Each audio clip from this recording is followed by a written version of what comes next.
Hello everyone, welcome to exam Guruji academy. Exam Guruji একাডেমিতে আপনাদের সকলকে স্বাগত জানাই। সায়েন্সের ক্যাপসুল কোর্স 2 অর্থাৎ আমরা সায়েন্স এবং অন্যান্য সাবজেক্টসের ওপর যে ক্যাপসুল কোর্স নিয়ে আসছি, অর্থাৎ 2 থেকে 3 মিনিটের একটি ভিডিও, যেটি খুব এফেক্টিভ ভিডিও এবং পরীক্ষাতে এর মধ্যে থেকে আসবে। তো সেই ভিডিওগুলো নিয়ে আপনাদের সামনে উপস্থিত হয়েছি। তো চলুন আর দেরি করব না, দেরি না করে আমাদের আজকের এই ভিডিওটি আমরা শুরু করি। সায়েন্সের ক্যাপসুল কোর্স 2, হাড় ও দাঁত তৈরির জন্য প্রয়োজন কি? সেটি হচ্ছে ভিটামিন ডি।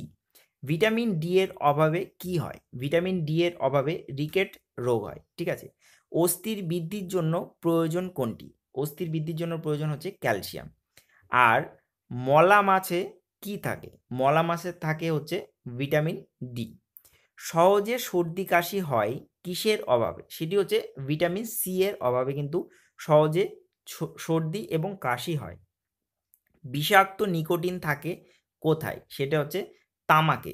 বিষাক্ত নিকোটিন, আমরা জানি যে তামাক জাতীয় দ্রব্য পান করলে সেখানে কিন্তু নিকোটিন বেশি পরিমাণ থাকে। তারপরে ত্বকে ভিটামিন ডি তৈরিতে সাহায্য করে কি? সেটি হচ্ছে আল্ট্রাভায়োলেট রশ্মি বা অতিবেগুনি রশ্মি। সূর্যের যে অতিবেগুনি রশ্মি আসে সেটি আমাদের দেহে যখন পড়ে তখন ভিটামিন ডি উৎপন্ন করতে সাহায্য করে। শরীরে শক্তি যোগাতে দরকার কি? সেটি হচ্ছে খাদ্য।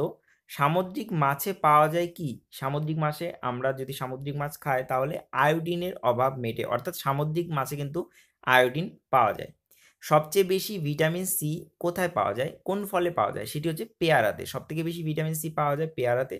ভিটামিন এ এর সবচেয়ে বেশি কিসে থাকে? ভিটামিন এ সবচেয়ে বেশি থাকে গাজরে, যার জন্য ভিটামিন এ এর অভাবে রাতকানা হয়। তো গাজরে খেলে কিন্তু চোখের দৃষ্টিশক্তি প্রবল হয় এবং চোখ কোনোদিনও খারাপ হয় না।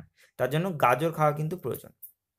মানুষের প্রোটিনের অভাব কিসে হয়? সেটি হচ্ছে কোয়াশিকার রোগে। মানুষের প্রোটিনের অভাবে হয় কিন্তু কোয়াশিকার রোগ।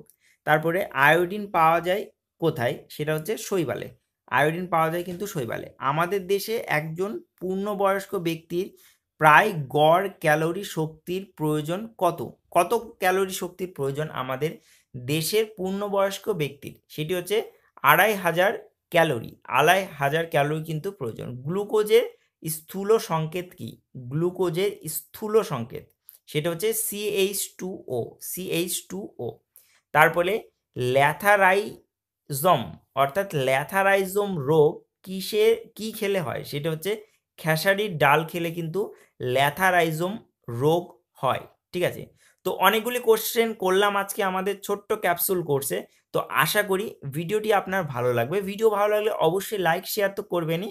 আমাদের চ্যানেলটিকে সাবস্ক্রাইব করে পাশের ঘন্টাটি বাজিয়ে রাখতে ভুলবেন না।